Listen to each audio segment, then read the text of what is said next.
Si je devais résumer tout le droit des étrangers en une seule phrase, ce serait « Prouve ta situation et ta situation te donne ton droit ». Aujourd'hui, je te donne la base qui va t'aider pour toute la saison. Dans cet épisode, on pose le fondement. Comment pense l'administration? Qu'est-ce qu'un dossier solide?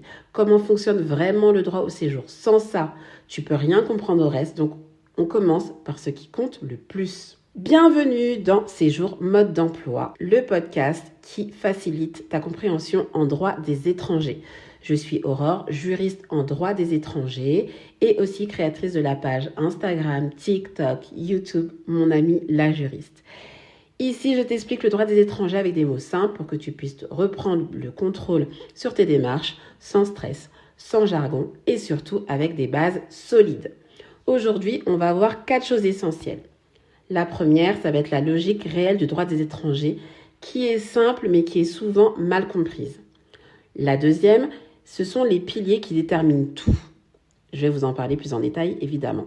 La troisième, c'est comment l'administration lit un dossier et ce qu'elle ne regarde pas. La quatrième, le principe clé. Pourquoi certaines personnes obtiennent un titre et d'autres non. C'est parti. Alors, le droit des étrangers, c'est un système simple mais pas intuitif.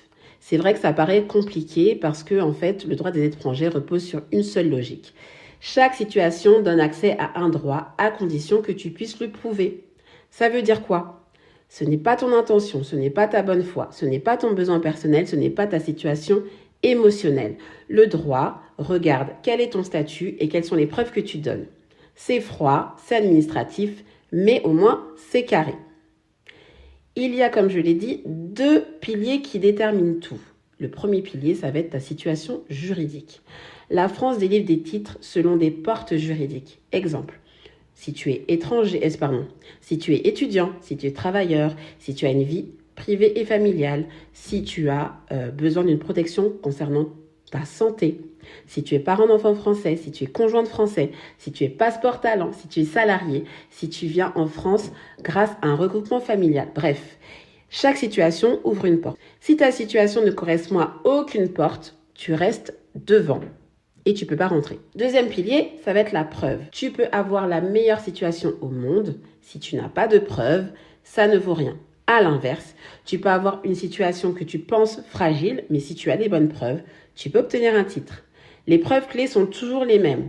Les preuves concernant ton identité, les preuves concernant ton ancienneté et ta présence en France, ton logement, tes ressources, les cohérences entre tous les documents, eh bien oui, la stabilité, l'intégration et tes liens familiaux. Une fois qu'on a dit tout ça, comment la préfecture lit un dossier? Beaucoup pensent que la préfecture lit tout de A à Z. En vérité, elle va lire que ce qui l'intéresse, que ce qui correspond au statut que tu demandes. Elle va regarder ton identité, ta présence en France, le type de demande que tu vas déposer, si tu entres via la porte juridique dont je t'ai parlé tout à l'heure, et si tes preuves tiennent la route. Elle va pas regarder tes états d'âme, ta bonne volonté, ta petite histoire, ton parcours personnel, si tu as essayé, si tu connais quelqu'un, ça, ce n'est pas son problème. Elle va regarder si ce que tu as donné prouve ce que tu dis. Maintenant, évidemment, il y a plusieurs situations juridiques, ou en tout cas, il y a plusieurs situations qui veulent rentrer dans la même case juridique.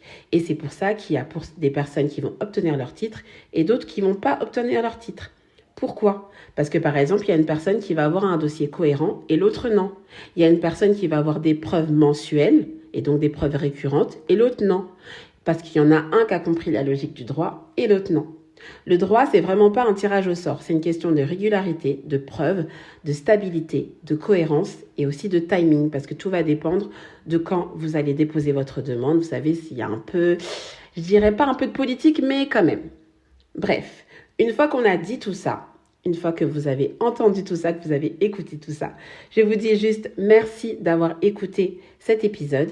Si tu veux soutenir le podcast, n'hésite pas à laisser 4 étoiles, ça va m'aider à ce qu'il soit un peu plus découvert. Et on revient demain pour un prochain épisode très concret. À plus!